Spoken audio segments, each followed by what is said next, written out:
सबसे पहले तो आप सभी को मेरा बहुत बहुत प्रणाम। जब भी मुझे मैक्लोडगंज में और धर्मशाला में आने का और इस पवित्र मंदिर में आने का मौका मिलता है, मुझे लगता है कि मेरी तीर्थ यात्रा हो रही है। ये जगह दुनिया के किसी बड़े तीर्थ से कम नहीं है। इसका नाम तो मैं सोचता हूं कि मैक्लोडगंज की जगह दलाई लामा तीर्थ कर देना चाहिए। ये जो 86वां उत्सव हम लोग मना रहे हैं, ये केवल एक जलसा, केवल एक सेलिब्रेशन या फेस्टिवल नहीं है।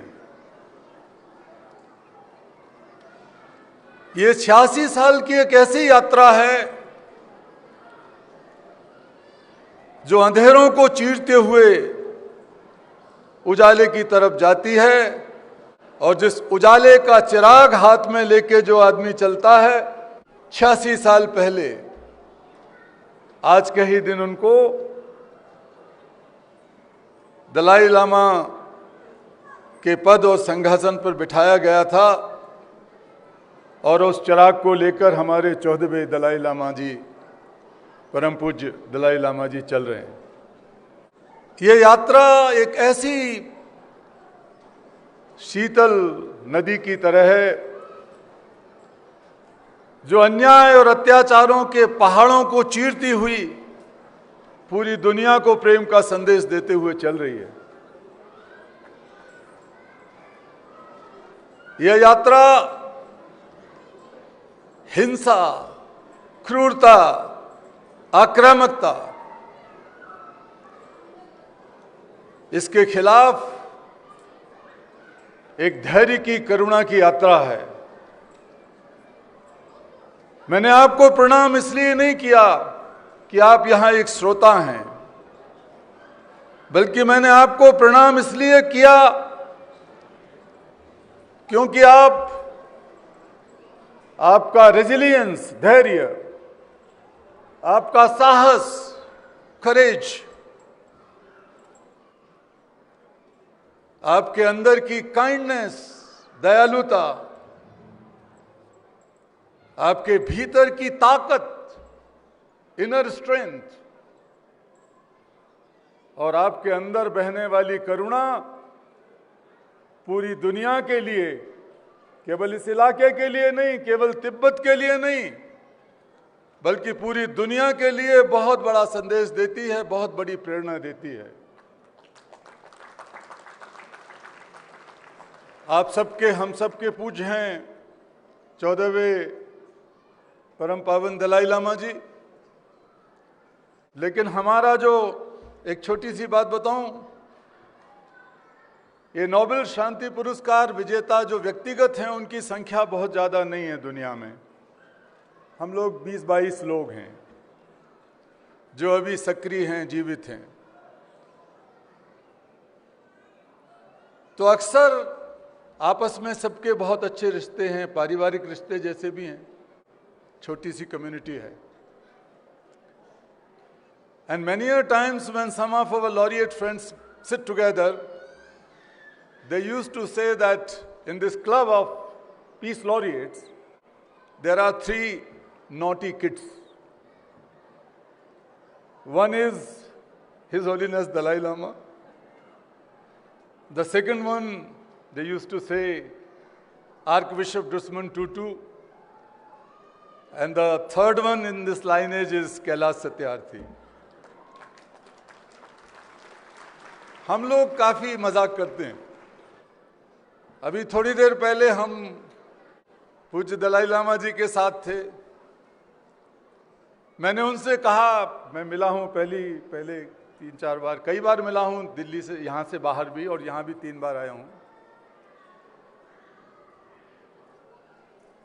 सबसे अच्छा मौका तो मिला आज से 4-5 साल पहले हम लोग 5 दिन यहाँ साथ साथ रहे और जो बातचीत हम दोनों ने आपस में की उस बातचीत को रिकॉर्ड किया गया।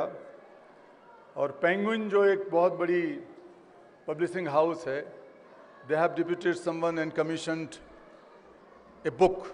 So the two people were recording everything and they had come out with this book, joint book by His Holiness and me, the Book of Compassion. तब हम लोग खूब मजाक करते थे, आपस में चाय पीते थे, नाश्ता करते थे, भोजन भी करते थे। तो उन्होंने आज मैंने याद दिलाया उनको कि उन्होंने कहा था कि देखो मेरे दांत एक भी टूटा नहीं है, बहुत मजबूत हैं और मैं 200 साल तक जीऊंगा। तो आज मैंने सवेरे उनसे कहा कि आपके तो अभी 90 साल पूरे हुए हैं, 110 साल तक आपको जीना है। तो उनको याद आ गया, उन्होंने अपने दांत दिखाए, पहले तो दिखाए पूरे और उसके बाद मेरा हाथ पकड़कर अपने दांतों में खींचा। तो मैं भी कम नहीं था। We were 3 kids sitting in one company। एक समय था, आज हमारे बीच में दुश्मन टूटू नहीं है। तो मैंने उनका हाथ पकड़ा ये देखने के लिए कि इनका हाथ अभी भी कितना मजबूत है, और मैंने अपने दांत से उनका हाथ काटा। तो मैं भी समझ गया कि ये अभी 110 साल तक कहीं जाने वाले नहीं हैं। हम सबको ये आशा करनी चाहिए।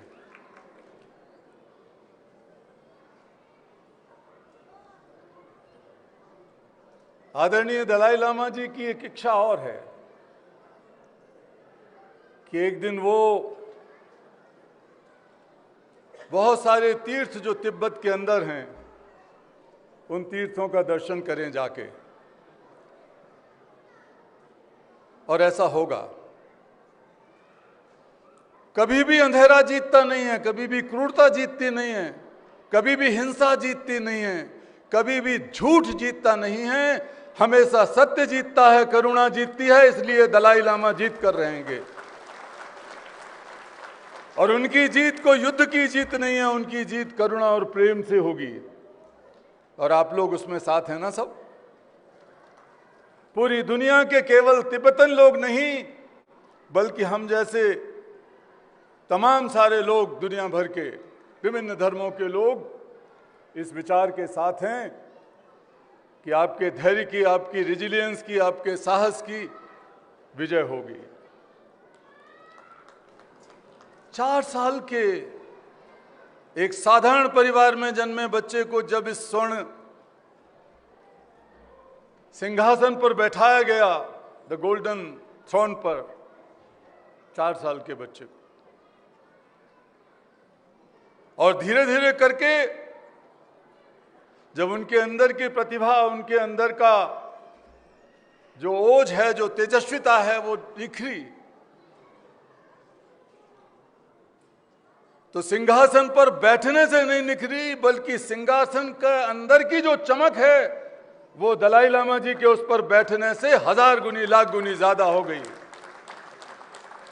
सिंहासन पर बैठने से वो दलाई लामा नहीं बने, दलाई लामा के बैठने से वो सिंहासन दुनिया के सबसे ज्यादा महत्वपूर्ण कुर्सियों में से एक हो गया। मैं कहना चाहूंगा कि दुनिया का कोई भी देश कितना भी शक्तिशाली हो, whatever powerful is a country, whatever wealthy is a country, whatever powerful a political leader of any nation,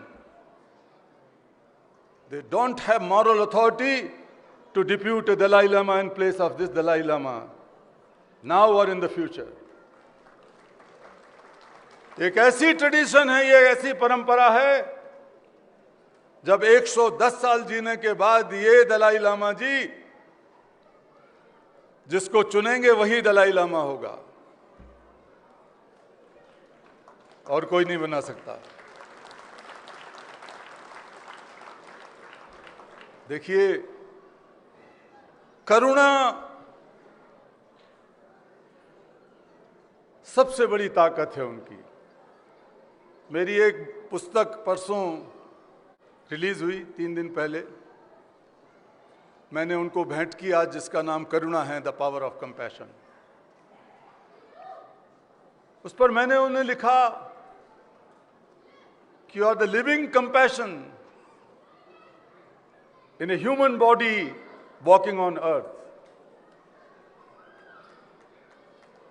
अगर किसी को करुणा की व्याख्या करनी है, देखना है, तो दलाई लामा जी के जीवन को देखो। आज भी उनके चेहरे से वही तेजस्विता निकलती है, क्योंकि उनके भीतर की करुणा केवल एक भाव नहीं है, कुछ और है, द पावर ऑफ कंपैशन। आज दुनिया जितनी अमीर है उतनी पहले कभी नहीं थी। जितनी ज्ञानवान हैं, जितनी सूचनाएं, डेटा, जानकारियां आज हमारे पास हैं, संसार के इतिहास में कभी नहीं थी। जितनी रफ्तार से हम भाग रहे हैं संसार में, उतनी रफ्तार से कभी भागे नहीं। जितने कानून कायदे आज हैं उतने कभी नहीं थे। जितने मंदिर, मस्जिद, गुरुद्वारे, गिरजाघर, मठ आज हैं, पहले कभी नहीं थे। जितने गिरते हैं उससे ज्यादा कहीं ना कहीं बन जाते हैं। धर्म गुरुओं की संख्या भी आज कम नहीं है किसी भी धर्म में। और यह तो यहां का चमत्कार है, दलाई लामा जी का चमत्कार है कि ये 4-5 धर्मगुरु यहां के एक साथ बैठे हैं। ईश्वर करे ये चमत्कार इतना व्यापक और विशाल हो कि संसार भर के धर्मगुरु आके एक साथ बैठे और यही बात कहें कि हम एक हैं। और ये बात यहां से संभव है, इसी धर्मशाला से संभव है। करुणा के बिना कोई भी मजहब, कोई भी पंथ, कोई भी मत, कोई भी धर्म विभाजनकारी, विखंडनकारी होता है, आपस में तोड़ने वाला होता है। करुणा के बिना कोई भी सत्ता कितनी ही नैतिकता की बात करे, लेकिन कभी ना कभी वो क्रूर हो जाती है, अधिनायक हो जाती है, ऑटोक्रेटिक हो जाती है। करुणा के बिना अस्पताल व्यापार की जगह पैसे कमाने के धंधे बन जाते हैं। करुणा के बिना नेता लोग मनमानी करने वाले होते हैं। इसलिए आज इस दुनिया में जो युद्ध हैं, जो हिंसाएं हो रही हैं, जितनी तेजी से घृणा का वातावरण बनाया जा रहा है, अलगाव का वातावरण बनाया जा रहा है, हिंसा फैल रही है, उसका एक ही समाधान है, वो कंपैशन है, करुणा है। करुणा केवल भाषण देने की या व्याख्यान की चीज नहीं है। Karuna is not a weak emotion, it's not simply a feeling, it's not a kindness and kind emotion only. Karuna is beyond that. Normally we put compassion or karuna as kindness, benevolence, forgiveness, mercy, pity, etc. They are all good human traits. But karuna is much more powerful and deeper than all these, and somehow distinct than that. Karuna is not simply a feeling, as I said, it's a power. Karuna is a force which is born from feeling the suffering of others as your own suffering, that drives to take mindful action to elevate that suffering. दूसरों की तकलीफ को महसूस करने भर से तकलीफ दूर नहीं होगी। वो तकलीफ चाहे मनुष्य की हो, चाहे प्राणियों की हो, चाहे पशु पक्षियों की हो, नदी की, पहाड़ की, जंगल की, पौधे की, समुद्र की, हवा की, किसी की तकलीफ हो, वो सब खतरे में हैं, वो सब दुखी हैं।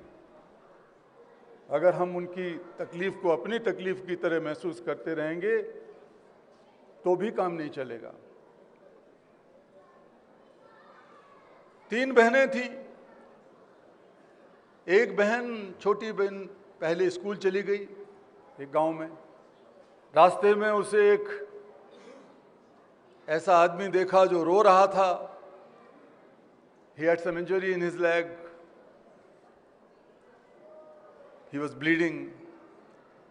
The girl stopped for a while and said, "Sorry, uncle, I feel very bad about it, but now I am running late in my school, so I have to go." She left. Then after a few minutes, the second sister came. She saw the same. She stopped there and she started crying because she was overwhelmed with that pain of that person. रोने लगी जोर जोर से. जब school गई तो school में जाके वो वहाँ भी आंखें सुजाए हुए जाके बैठ गई. And then the third sister came. But these two sisters suddenly noticed that the third is missing in the classroom. So they ran back to their house, and where this man was lying injured, they stopped there for a while, and they saw that there were 10, 20 people around that place, and they were doing something. And then they noticed that their sister was also among them. When they went close, they found that these people were trying to fill a ditch. एक गड्ढे को भर रहे थे लोग आसपास की मिट्टी और कचरा उठाकर. और जिस आदमी को चोट लगी थी, that injured person was smiling and sitting in the corner, and he had bandage in his leg. So these curious sisters asked to the people and found that when the third sister was going to school, she witnessed the same thing. She stopped there. She took out some money from her pocket money and went close by a doctor and then did the bandage. So the bleeding was stopped. And then she asked, why did it happen? The man said that I have fallen in this ditch. इस गड्ढे में मैं गिर गया था. So what she did, she saw some kooda, kachara, mitti, some mud was lying over there, so she went and started filling it. And when people around her saw that this little girl is doing all this, why can't we join? So 10-20 लोग और उसमें join हो गए और सब मिलके उस गड्ढे को भरने लगे. So the first girl's name was Sahanubhuti. Sympathy. This is the very spontaneous response. You can express your feeling and then you move away. That is sympathy. Then the second girl was empathy. She was overwhelmed with the suffering, the pain, and she started crying, overwhelmed. She drawn into that suffering. Empathy. So empathy is not a bad thing, but it cannot emerge as the problem solver. And then the third was compassion. She was Karuna. So Karuna is mindful problem solving. Karuna is power. Karuna is action. Karuna is responsibility. Karuna is a moral sense of accountability and moral compass, how to lead and where to lead. Eventually, we all have to come together and ignite the power of compassion. हम सब लोग, we are all born with two instinctical blessings. One is Chetana, that is consciousness, which is responsible for our sensational data collection and sending it to brain and then analyzing it and come out with some decisions. Chetana. And the second is Karuna. हम करुणा को धीरे धीरे भूलते जा रहे हैं. करुणा के ऊपर बहुत सारे लेयर्स जम गए हैं, अहंकार के, स्वार्थ के, अलगाव के, घृणा के, एक दूसरे को अलग समझने के लिए, और धीरे धीरे करके हमारा सबका पतन होता जा रहा है. All the religions in the world were born from the spark of compassion. But slowly, once they institutionalized, they lost that spark. So it remains only good words, good preachings. आप लोगों ने करुणा को जिंदा रखा है अपनी जिंदगी में, ये साबित किया है आपने तब से जब से तिब्बत के ऊपर, और उससे पहले भी तिब्बत के ऊपर चाइना का इन्वेजन हुआ, लेकिन उससे पहले भी आज भी उसको आप रखे हुए हैं। इसके लिए आप सब लोग बहुत बड़े साधुवाद के पात्र हैं। बहुत बड़ी आपके लिए ये चीज़ हासिल हुई है जो his holiness 14th Dalai Lama ji के सानिध्य में रहने का आपको मौका मिल रहा है। यहाँ पर आपके अंदर की ताकत को फिर से मैं प्रणाम करता हूँ और एक बात कहना चाहता हूँ कि कितना ही मुश्किल चीज़ हो, आपके पास संसाधन कम हो, you may not have that kind of, many of you individually don't have that wealth or even the knowledge and education which is needed. You think that it must be needed. But even then, every human being matters. Every soul matters. There was a heavy fire broken out in jungle once, and all the animals, birds, including king lion, were leaving jungle and running for a safer place. Then the king lion noticed there was a tiny hummingbird flying straight towards the fire.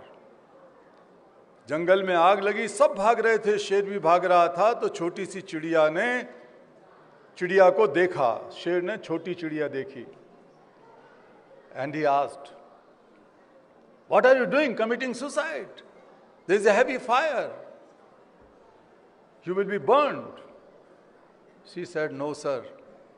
I am not going to leave this jungle, though it is in fire, because I was born and grew up here." More curiously, he asked, surprisingly, he asked, "How come you are such a tiny bird? What can you do?" She said, "Lord, look at my beak. I am carrying a drop of water."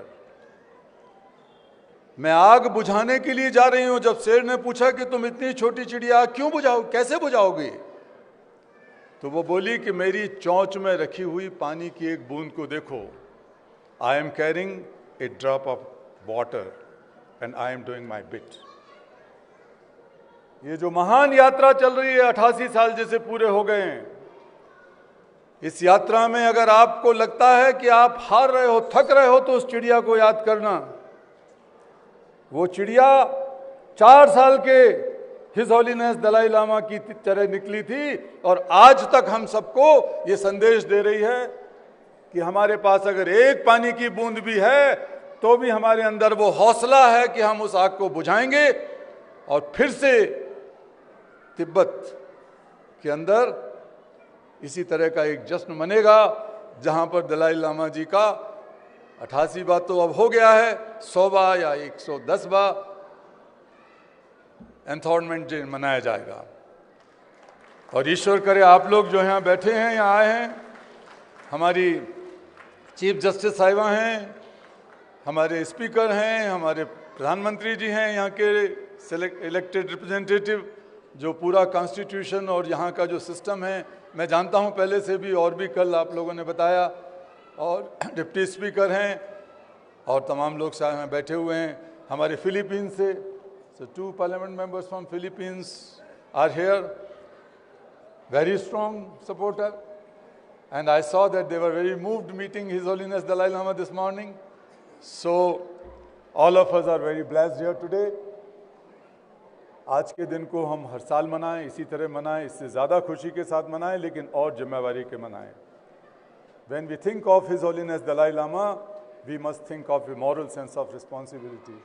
We must think of a moral sense of accountability and a moral sense of courage to make not only Tibet, the real Tibet once again, but also a better world, a humane world, a safer world, a sustainable world, a compassionate world, and a peaceful world. That we will do.